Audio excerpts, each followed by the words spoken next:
Assalamualaikum warahmatullahi wabarakatuh. Selamat pagi semuanya. Kami dari kelompok 1 akan mempresentasikan hasil diskusi kami, yaitu tentang media transmisi.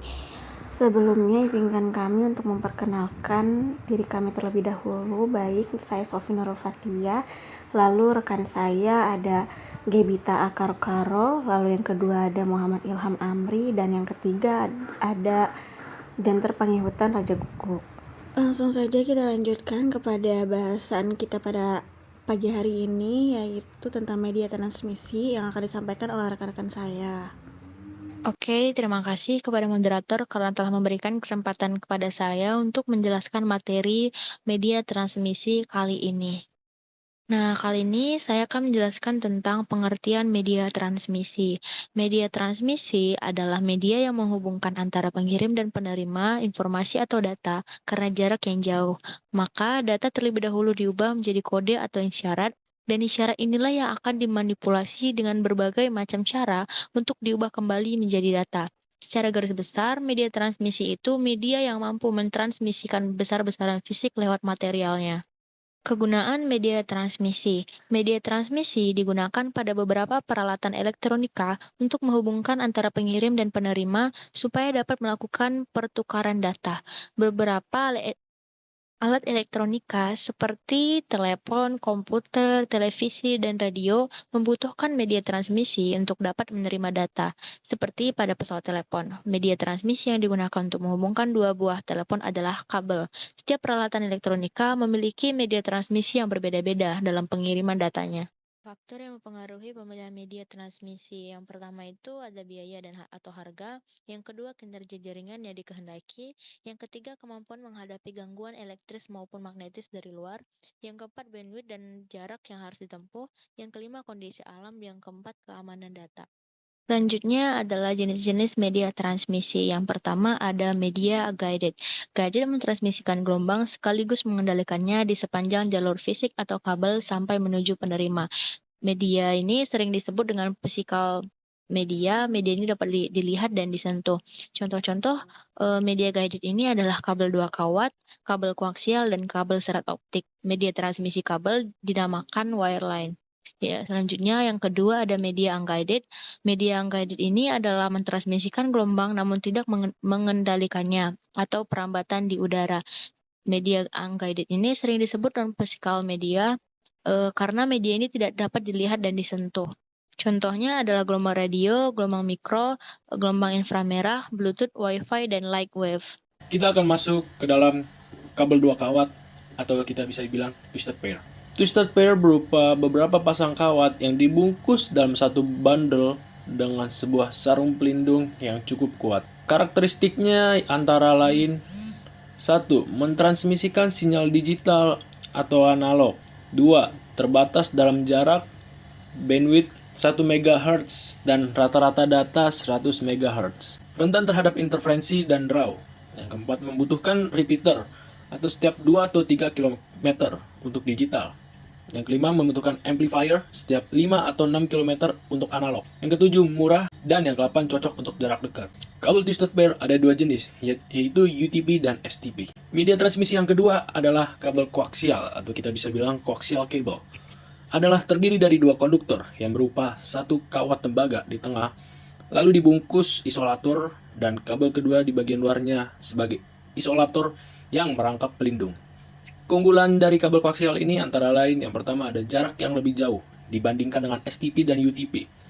Lalu, kabel koaksial juga memiliki kecepatan transfer data yaitu 10-100 megabit per second. Lalu, kabel koaksial juga menggunakan FDM, yaitu Frequency Division Multiplexing, yang mampu memuat 10.000 channel secara serentak. Yang selanjutnya, kabel koaksial juga tahan interferensi.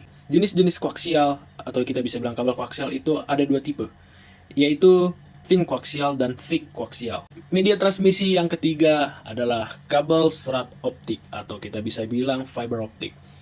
Fiber optik ini terbuat dari jenis kaca dan plastik, mengirimkan pulsa gelombang cahaya dalam satu arah. Pada bagian pengirim, sinyal informasi diubah menjadi sinyal optik, lalu diteruskan ke kanal informasi yang juga terbuat dari serat optik yang bertugas sebagai pemandu gelombang. Sesampainya di penerima, berkas cahaya ditangkap oleh detektor cahaya yang berfungsi mengubah besaran optik menjadi besaran elektrik. Kelebihan dari fiber optik adalah mempunyai bandwidth yang lebar, tidak terpengaruh oleh medan magnetis, serta tahan terhadap gas beracun. Kekurangan dari fiber optik ini adalah sulit membuat terminal pada kabel serat, membutuhkan ketelitian tinggi dalam penyambungannya, dan biaya implementasi sangat mahal. Di dalam fiber optik itu terdiri dari inti, yang dimana inti ini adalah sebagai penghantarnya. Yang kedua itu ada cladding, clothing, dan outer jacket.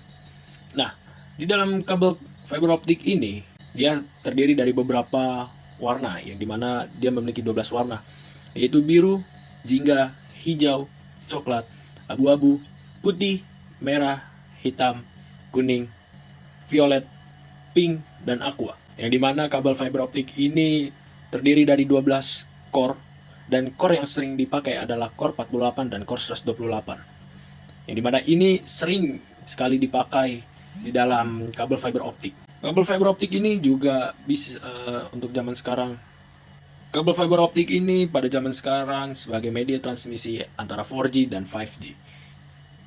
Di dalam fiber optik juga terdapat beberapa jenis mode. Yang pertama adalah single mode, yang dimana sebuah sistem transmisi data yang berwujud cahaya, yang di dalamnya hanya terdapat satu buah indeks sinar tanpa terpantul yang merambat sepanjang media tersebut dibentang. Jadi single mode ini bekerja menggunakan inti atau core serat fiber yang berukuran sangat kecil, yang diameternya berkisar 8-10 mikrometer. Single mode juga dapat membawa data dengan bandwidth yang lebih besar dibandingkan dengan multimode fiber optik. Yang kedua adalah multimode. Multimode fiber optik merupakan teknologi transmisi data melalui media serat optik dengan menggunakan beberapa buah indeks cahaya di dalamnya. Cahaya yang dibawanya tersebut akan mengalami pemantulan berkali-kali hingga sampai di tujuan akhirnya. Sinyal cahaya dalam teknologi multimode fiber optik dapat dihasilkan hingga 100 mode cahaya. Banyaknya mode yang dapat dihasilkan oleh teknologi ini bergantung dari besar kecilnya ukuran core atau inti dari fibernya, dan sebuah parameter yang diberi nama numerical aperture atau bisa dibilang NA. Ukuran core kabel pada multimode secara umum adalah berkisar antara 50 sampai dengan 100 mikrometer saja. Lalu penerapan dari guided media ini yaitu ada di jaringan telepon network, dan jaringan LAN, local area networks, biasanya untuk topologi ring. Nah, sekarang kita masuk ke media transmisi unguided. Yang pertama ada gelombang radio. Gelombang radio menjalar pada jarak yang jauh dan secara omnidireksional dapat digunakan untuk komunikasi dalam dan luar ruangan, serta sifatnya tergantung pada frekuensi. Adapun kelebihan pada gelombang radio, yaitu pada frekuensi rendah dapat melewati penghalang dengan baik. Posisi transmitter dan receiver tidak perlu diatur dengan teliti. Nah, kekurangannya, pada frekuensi tinggi, gelombang dipantulkan oleh penghalang. Untuk frekuensi rendah, dayanya menjadi berkurang untuk penggunaan jarak jauh. Terabsorpsi oleh hujan, memerlukan izin pemerintah pada semua frekuensi, dapat mengganggu peralatan, motor, dan listrik. Yang kedua, ada gelombang mikro atau microwave. Gelombang mikro menjalar secara garis lurus yang bersifat direksional sehingga dapat difokuskan. Semua energi menjadi pancaran kecil dengan menggunakan antena parabola. Keuntungannya, beberapa transmitter dapat berhubungan tanpa terinterferensi. Semakin tinggi menara pemancar, semakin jauh jarak pengirimannya. Satu penggunaan pemancar utama dapat dialokasikan untuk frekuensi 2400 sampai dengan 2484 GHz. Nah, kerugiannya, antena pengirim dan penerima harus diatur jaraknya. Diperlukan repeater secara periodik, tidak dapat menembus ruangan dengan baik, dan pada frekuensi 8 GHz terabsorpsi oleh air. Yang ketiga, ada gelombang infrared. Gelombang infrared, gelombang yang menjalar secara garis lurus yang bersifat direksional dan menggunakan pemancar cahaya dengan receiver yang disamakan frekuensinya. Kelebihannya, murah dan mudah membuatnya, tidak mengganggu sistem infrared yang ada di ruangan sekitar, dan tidak perlu izin pemerintah. Nah, kekurangannya ini tidak dapat menembus benda-benda padat, tidak dapat digunakan di luar ruangan karena cahaya matahari memiliki terang yang sama dengan cahaya infrared. Setiap device harus terarah dan bertatap muka langsung karena infrared menggunakan sinyal terarah dan biasanya hanya 30 derajat. Teknologi yang cukup tua serta kecepatan yang sangat terbatas. Yang keempat ada Bluetooth. Bluetooth memiliki cakupan sampai 10 meter dan tidak terhalang fleksibilitas media. Bluetooth bekerja menggunakan sinyal radio pada frekuensi 2,4 GHz. Memungkinkan koneksi antar piranti elektronik apa saja dan bukan hanya komputer. Contoh, Bluetooth memungkinkan sinkronisasi antar piranti dari mulai HP, PDA, PC, bahkan sampai peralatan dapur, wireless headset, file exchange. Nah, kelemahannya terletak pada caranya mengurus data. Secara teoritis dapat mengkoneksikan 7 perangkat secara langsung, tapi manajemen datanya hanya memungkinkan 2 perangkat sementara yang lain menunggu. Yang kelima ada Wi-Fi. Sama dengan Bluetooth, Wi-Fi bekerja pada frekuensi 2,4 GHz.